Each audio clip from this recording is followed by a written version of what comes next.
I think that we've got some data points that are going to make it real, real hard for elected officials to say that they back the blue, to say that they support law enforcement, and then to come out against law enforcement, and particularly in an election year, when we present some of this legislation that really challenges whether or not they want to do a 180 as Trump just did on these Epstein files yesterday, and just say, you know what, maybe we were wrong.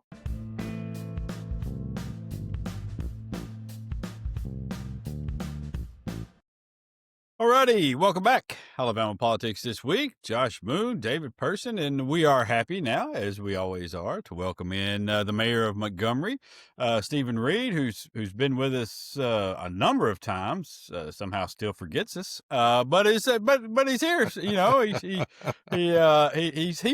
He's here. He's got that, and he's got a real chilled, laid back look this morning. I like that. That's right. I like it too. Yeah. Well, I mean, listen, we dress up. Man for of the this, people. David. That's right. Yeah, David and I dress up. You know, when you got to pop in the grocery store, you got to be ready to, do whatever you got to do. Got you. That's right. That's right. Well, hey, listen, we wanted to get you on and talk about just some things going on around Montgomery and around the state as well. But let's start local. And I know the last time we spoke was just following the shooting that was downtown, and of course you got a lot of Republican interest all of a sudden. There was we're gonna clean things up. We were gonna do a lot of things. We're going to do a lot of stuff. Where's everything at now? I mean, are those folks still involved? Did the help ever arrive that they promised? Did the cavalry show up?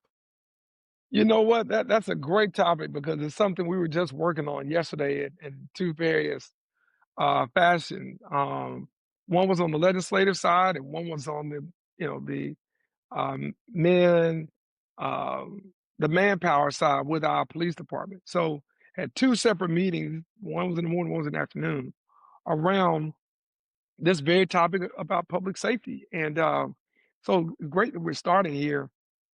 I think that with the mass shooting and the unfortunate circumstances there, our men and women Montgomery Police Department did a great job. We've arrested 5 or so people, with I think still a few more to come. We did receive, great help from our sheriff's office, from our, state law enforcement at ALEA, and the federal partners, the FBI. By the way, FBI can do a whole lot of things they don't tell you about. Let me just say that for what it's worth. There are a lot of things they can do that you don't always know about until Right. you're in a situation, and I don't want to be in this situation again. But it's amazing the technology and the far-reaching things that everyday interaction tells us about a person. I'll say that. So we got a lot of help. We got a lot of great tips from, the community itself, identifying people. So great cooperation from our faith leaders and grassroots leaders, and helping us point out exactly what took place, who was involved, and that's again led to 5 people being arrested, and some more that will be charged still. And it's also led us to think about how we deal with these proactively on the legislative side. So I'm hoping that that Republican interest stays true to form when it comes to the session, because we're going to have some legislation that we're going to ask them to support that we think will prevent issues like this, not only from happening in Montgomery, but as we've seen mass shootings in Birmingham, Mobile, and Huntsville, and in other parts of the state, that will certainly reduce those opportunities if we can pass some legislation that has yet to be supported thus far. Yeah. It seems like to me, and just to get your thoughts, this is more of kind of a general type question of just gun policy overall. I've argued for a while that, you hear the argument after some of these things. Well, listen, even if we had passed X piece of legislation against guns, it wouldn't have stopped this particular shooting because he obtained the guns legally, or he did this, or he did that, or whatever. But I've always argued that it goes to the total mindset of how we approach firearms. And if you pass these regulations that kind of force people to take firearms more seriously, and the regulation of firearms more seriously, and you require training and you require these sorts of things, that then lends itself to us being more careful as a society with firearms. And I just wonder what your thoughts are about that as well. Hey, Josh, you know, and Dave, you guys know that I'm on a lot of, I shouldn't say a lot, but I'm on a few committees and boards with other mayors from all across the country. Some of these mayors are former police chiefs. Some of these mayors are former law enforcement. And again, this spans from upstate New York to the Inland Empire in California. When you're talking to these mayors, they are astounded at the gun laws in the South. And not all of them, I would say most of them are not Democrat, right? Hmm. Now, I have jokingly, I tell them they wouldn't pass a Republican litmus test in Alabama.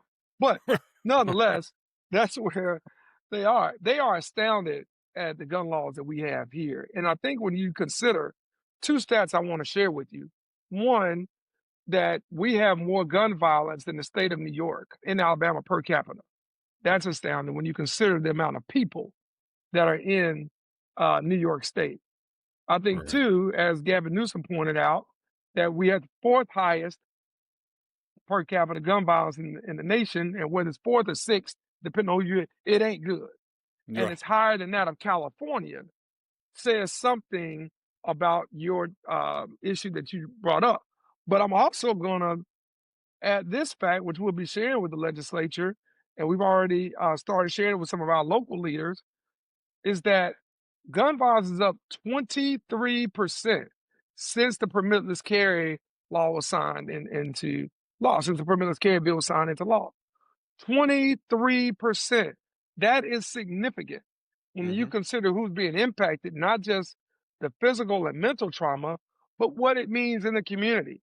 And so I think that we've got some data points that are going to make it real, real hard for elected officials to say that they back the blue, to say that they support law enforcement, and then to come out against law enforcement, and particularly in an election year, when we present some of this legislation that really challenges whether or not they want to do a 180 as Trump just did on these Epstein files yesterday, and just say, you know what, maybe we were wrong.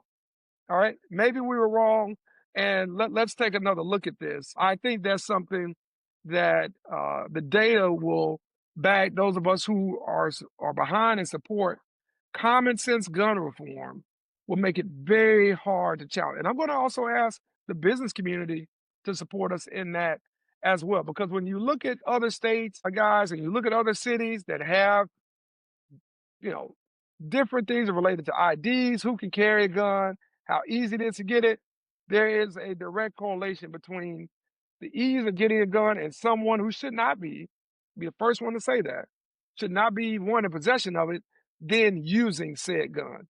That's a problem, and that Yeah. impacts everybody. And we all want to have a peaceful and safer community. And I think it's okay to say, hey, we went too far. Let's come back and let's review kind of where we are. And I think that the data points will share that. And I think that we can make a convincing case to those who are objective and open minded to doing just that.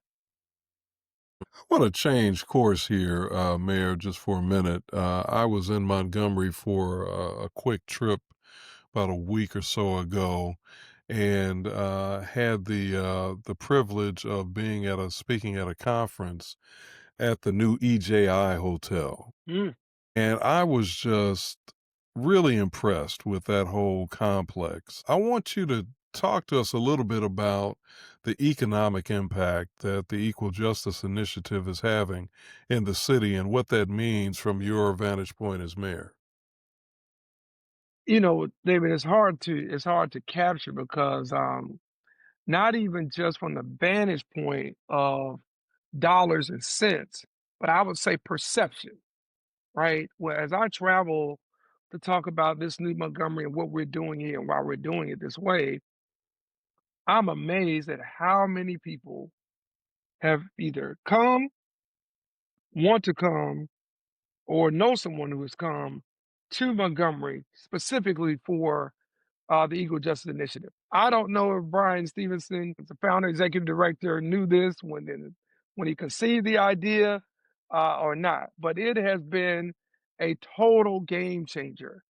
It is leading us not only to have the biggest budget the city has had because of lodging tax revenue and sales tax revenue, it is leading us to plan to double the size of our convention center and convention floor space so that we can accommodate more and larger conferences, which will bring about even more hotels than the 6 or 7 that have been built just in downtown alone since I became mayor in 2019.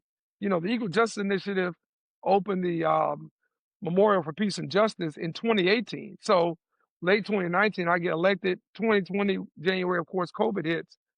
But soon thereafter, I mean, it has just been amazing what that is. And listen, I don't think I would be conservative if I said that cumulatively the impact has been in the hundreds of millions of dollars over the course of the time that it's been built. And that's just dollars and cents. But from a perception standpoint, it changes how people feel and think about Montgomery because they view it as a place of healing, they view it as a place of reflection, and they view it as a place of education. And there's no way that we can balance that out with EJI. We're just glad that they continue, one, to do the work that they do to assist people on death row, and to assist those in the legal system who have been wrongly prosecuted and convicted, but two, certainly that there was this concept between Brian and his team of this place to think about the history of this country and to learn from it. And David, I think it's even more important now more than ever. And again, we couldn't have foreseen this a year, 2 or 6 years ago, that you have people who are trying to erase history and they're trying to erase Black, and I shouldn't say try, they are doing it, who are erasing Black history and American Hmm. history because it doesn't fit their political narrative. That's a dangerous place to be. That's a dangerous place. And so for Montgomery to be this place where we have recognized and are proud of the pain and the progress, to be a place where people can come, it helps us immensely when it comes to the bottom line, sure, for the city, but I would say even more important, to changing the perception and the narrative around the city of Montgomery.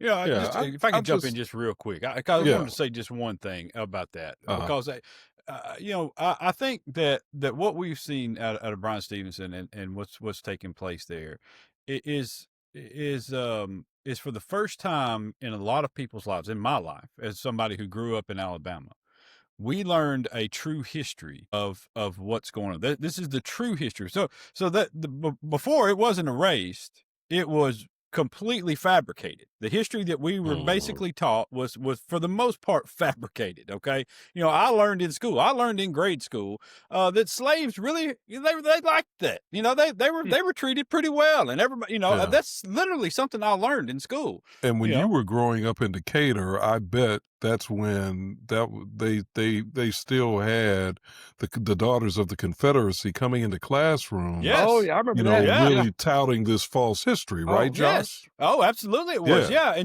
Yeah, yeah. and so that's what scared the hell out of everybody is you Mhm, have folks like Brian who's come in and has just told people the truth and put it in a fashion that is so undeniable, so so well done, so stark and in your face that that's what scared the hell out of everybody, and and mhm. and that's the reason why they're fighting so hard to erase this right now is because listen, my people are pretty sensitive. I don't know if y'all know, but but but Yeah. us light skinned folks have been Mm, pretty sensitive mm. about the way things are going.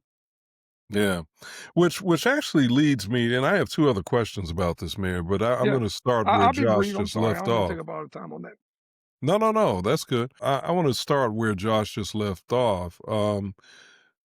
In light of the attempts to whitewash history and the full sale attacks on that history that has happened in this state, do you think EJI is safe, or does its the economic weight that it clearly has protect it? Well, listen, I don't want to take anything for granted because you just don't know how the political winds may blow with this administration. But I think they have proven their worth and they've proven their value. And I think certainly, whether it be economical or political, um, they are a part of Montgomery. They are a crucial part of the state of Alabama and a part of the nation. And I think they have to be treated and protected as such, no different than we would the Holocaust Museum or anything else. And so I think we have to make sure that we do our part, certainly for those of us in government, to make sure they're on solid ground and they are protected. I haven't heard anything that would make me think otherwise, but if so, then yes, we have to do what we can to block and tackle for them, so they can continue to do the great work they've been doing for well over 30 years now. I love the football reference, block and tackle. I like that. My final question about this is about from a practical standpoint, a governmental standpoint. How do you, as mayor, how does this city administration interface with a juggernaut like EJI that really, even though it's based in Montgomery, has built out this massive complex in Montgomery, really is an international phenomenon, as you alluded to earlier. What how does that process work in terms of planning and logistics and just dealing with managing from a city side an entity like that? Yes, You say yes, just say yes, yes, whatever they want. You say, okay, all right, we got Yeah, yes. you. yeah, We're What gonna come. you What do know? you need? What else? We What got else? you. Thank you. May I have another? yeah. Okay, okay, You know, okay, okay. it's one of those. It's let them cook. Let Brian cook and do his thing, and let's get out of the way. Let's just make sure government is not an impediment to what they want to do because they see things that we don't see, and we get to enjoy the benefit of it, even though we have very little to do with it other than doing what was asked of us and trying to make sure it's done effectively and efficiently. But they have been great. We I didn't know 2 years ago they were going to build a hotel. I remember Brian kind of told me about it, and I said, "Really?" And now you got this 5-star boutique hotel Yeah. that is got all these accolades, and so everything they do is best in class. And for us, it's great to have a partner, like that. And what we just try to do is to learn from them and maybe apply that to some other projects that we may have the thought to do. And we try to make sure that as they um, envision more and more, or whether it's on the river or whether it's on with an expanded sculpture park, Freedom and Sculpture Park, that we are meeting, trying to keep up really with them because of the type of international visitors. We're now the number one city for international visitors in the state of Alabama. That is Mm, directly attributed to the Equal Justice yeah. Initiative. There's no question about that. And we're second, overall in visitors in the state of Alabama. That's tremendous to our Convention and Visitors Bureau. And so for us, we just try to make sure we're good partners and we do everything we can to assist them in their projects and implementing their vision because we don't see it. We don't have that type of creativity. They do, but it certainly shows up in our bottom line for the city. And that's money that does not just stay downtown. I want to make that point clear. That's money that pays police officer salaries. That's money that pays fire department and sanitation raises, buys equipment, all the things that we talk about. That money goes into the general fund for us to put back out in the paving streets, improving parks, all the things that really makes the city go. That revenue goes back in. So I don't want anybody thinking that money just stays downtown. No, no, no, no. That money goes back to the bottom line, and it allows us to do a lot more things than I probably ever could have imagined coming in 2019. Wow. They got a great restaurant, by the way, too. I got to tell I you got to that check that out. You're about the fourth or fifth person that said that. I got to check that out. Well, I had a what's the great meal restaurant? there. Which restaurant? It's I can't remember the name of it, Josh, but they've got this. So they've got the hotel complex, or they've got a convention center. Maybe that's what it is. So they've got something where the meeting was that I was at. And then you Telecom go center. across this skyway that they have to another whole complex that had the restaurant, and maybe they have some hotel rooms over there too. But this really nice restaurant, it's got the menu has like African, Caribbean, and Ooh, I think Southern cuisines all yeah. kind of on the same menu. Really, really great. I had a amazing sweet potato hash there. I mean, it was exquisite. Really good. I like it. Everything in there. I Now, like it. this part I know. Brian did tell me this. Everything in there is best in class, from the architecture and design to the artwork to the interior designer to the chef and the food. Listen, okay, let me just, can I confess something here? Uh-huh. Don't tell anybody. I'm not that sophisticated. So when Brian was throwing out all of these names of all these people, I was Yeah. like, yeah, Just kind of I mad. collect that. I, Yeah. I collect that Yeah. art. I think I've heard of this person's Yeah. design. Yes, yes. I know exactly how where that wine comes from and Right, what exactly. region that wine will be brought in. So all this stuff, and I'm like, yeah, Yeah. okay, I know that. And literally, I'm getting, when I walk, I wasn't even back to the truck yet, and I'm googling these names like, Right, right. so the next time I say it, I can sound as smart as he does Yeah. in terms of Yeah. who all these designers and architects All and right. artists are. So truly, truly, we have a gem that will be recognized here. And again, it will bring more positive attention to Montgomery and certainly to the work that the Equal Justice Initiative does. And listen, we all will be smarter because of Brian You're Stevenson. right. Yeah. Yeah. Yeah. Brian's living a whole Yeah. different And life than we, the rest of us at this point. no Yeah. He's question, living a no whole question different about life. that. Yeah. Yeah. And yeah, I'll say this too. What's pretty amazing to me, and I've said it a bunch of times, is, when I started at the Advertiser, was in college, and this was in 2000. It was in the what's now the county commission office over there, on Washington Street, Yeah, and if you left out of there at night, you were on a deserted street downtown. There was yeah, nothing down there. There was, I no, mean, absolutely nothing going on in downtown. There was none of that stuff. And Bobby Bright and Todd Strange and some of the guys that came before you, and now you and Brian Stevenson I mean, the amount of build out and the amount, we were just there as well a couple weekends ago. We stay in Montgomery when we go to Auburn games, and so we came in and stayed, and it's amazing. It's amazing the amount of growth and the amount of things down there. And what astounds me still, and I wonder if it does you, is all of the negativity that you hear from people out there. All of this negative stuff about Montgomery is it's so unsafe. It's so, you're fighting for your life, when you're down there and all, and yet, and yet, it, like you just said, it's the number one city in the state of Alabama for international tourism. It continues to grow and expand. It continues to attract these businesses in there. The downtown area in particular continues to expand. Not just we're not putting Dollar Generals down there. I mean, no. what the new hotels and things that are there. I mean, they're top of the line places. Does it does it surprise you that y'all are still successful in attracting some of that stuff, given some of the negative attention that's out there? I think we are able to do it in spite of, Hmm. and I think our approach as an administration to share our narrative about what Montgomery is and what it's not um, has been important. Has been an important part of that. One of the things that um, former ambassador in Atlanta, Mayor Andrew Young, told me when I first got in office was he said, you can't grow your city from City Hall.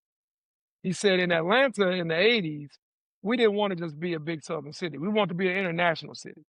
And he said the business community supported that, and the political leadership started under Maynard Jackson. And it changed from Marcel to Jackson, and kind of continued that. And he said, you're going to have to go out and tell people about your city. And he said, that's any city. But he said, Hmm. especially Montgomery. He said, because while it has a rich history, it also has a rich stigma. And you're going to have to kind of tell investors and you're going to have to tell business people who you are and where you're trying to take this city. And he said, you can't do that, by sitting local. You're going to have to go where people are and let them know about this city. And I think that approach and the success that we've had administratively, along with a cultural juggernaut like the Equal Justice Initiative and the positive press that it has generated, has helped us accelerate that progress a lot. And I think it has helped us with major economic development projects. You think about us having the best economic development year in the city's history, in 2023. Hard to top, but I think we're going to top that potentially in 2026. So we have gained Meta, we have gained Amazon, we have gained Mana Beverages, and now we're trying to round that out to gain these corporate white collar jobs as well, right? So the negativity, I think, in some ways is a mindset, Josh, and I say this, kindly being born and raised here, Mm-hmm. that it's kind of a loser's mentality. It's a chicken little mindset. It's the sky is falling.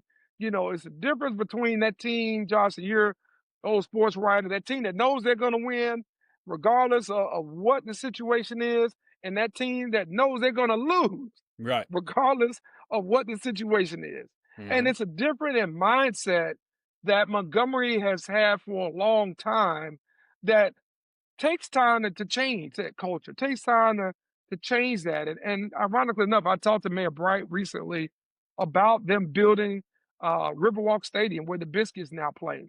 And he talked about how much pushback they got Oh, it's by crazy. building Yeah. a that stadium, and you were covering that stuff then, and kind of where we are right now. And when you talk to these cities that grow, whether it's Oklahoma City, whether it's Nashville, uh, Greenville, Spartanburg. You talk to these mayors and you talk to these business leaders in those cities, there's not a lot of difference, but for the fact they want to change, they want to win, and they're convinced that they're going to do that. And what I see that has kind of played us certainly in the first 4 years and a little bit even to now halfway through the second term is still the mindset, the negativity that, well, we're going to lose. We're the only ones who have crime. We're the only ones who have this. And folks, all you got to do is turn on any national news show and Mm-hmm. they're going to show you, I promise you, I know one in particular is going to show you that every city in this country has nothing but gunshots going on in it, but that's still the places where your kids and grandkids want to move and live.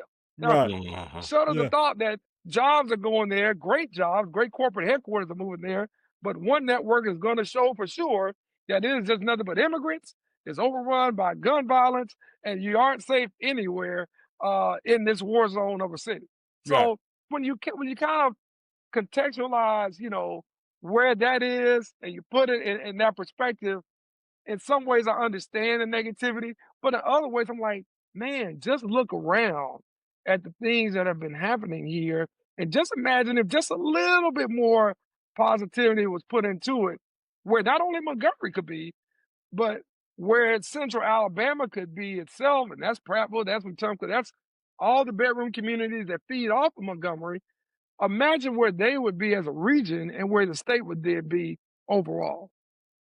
Yeah, it's crazy. You're saying that about the particular news network. I heard them refer to major cities controlled by Democrats, and I thought, what major city isn't controlled by Democrats? What was there a major city out there that where that they want Republican rule? I've never heard of this city. Listen, before we let you go, last thing, you're giving away some turkeys here pretty Yeah, soon, right? yes, What's sir. going on? Man, not to take us back into a political conversation, but I will. You had this government shutdown, and then you had the Trump administration, canceling SNAP benefits and not using their discretionary power to continue to fund that initiative, which I thought was heartless. And I thought certainly showed a level of disconnection and a level of, just, you know, outright, indifference to Mm-hmm. what everyday Americans have to deal with day to day. I mean, these are hardworking Americans, most working 2 and 3 jobs, not, just one. Yeah. And we were trying to figure out, how could we be supported? Well, in some of the funding cuts, the Department of Agriculture, Josh, you may have reported on this, you know, cut a lot of programs, a lot of initiatives that impacted far more than people in just blue cities like Montgomery, that impacted a lot of folks that supported this president and his reelection bid. And there was no way to kind of get them to right that ship. Well, when you cut the Department of Agriculture's budget, you cut a lot of those programs, guess who you hit? You hit food banks. Hmm. And you hit food banks, not just in Alabama, across this country, that are helping, again, people, not just in urban areas, but in rural areas as well. And they cut those programs, and the food bank came to us and said, listen, we're not going to be getting some of these federal grants we've been getting to feed people. We need your help. So much like Jackson Hospital and healthcare in the state, the city was asked to help out and assist. And, we're in the best financial position this city has been in over 3 decades. We have the best credit rating the city has had. That's undeniable. I'm grateful for that. And we're blessed for it. And I say that because had we not been in the financial position we're in, we wouldn't have been able to even have the conversation around how do we help the food bank. And so what we decided to do was that we were going to donate something of significance. And I didn't think $10,000 was going to get it, even though they said, hey, we'll be happy with whatever you give.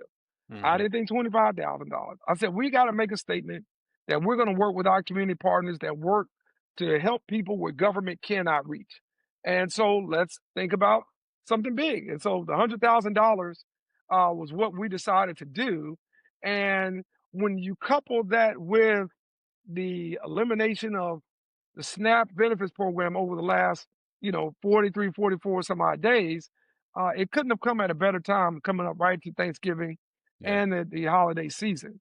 And when you have Christmas on the back of that, we don't want people to, elders in our community or elders throughout the state who the Heart of Alabama Food Bank fees to have to worry about where they're going to get their next meal. Yeah. And I will say this, we were proud to do it. We're even more proud now because of the impact. I had no idea that it would provide 500,000 meals until yesterday when Michael told us that. I mean, I Yeah. had no idea it would provide that many meals until yesterday. We just wanted to make a big difference. And so I thank the city council for going along with me on that. And we were proud just to be able to make that contribution to the food bank. And again, I hope in some way, as people are thinking about things over the holidays, to think about what government really does.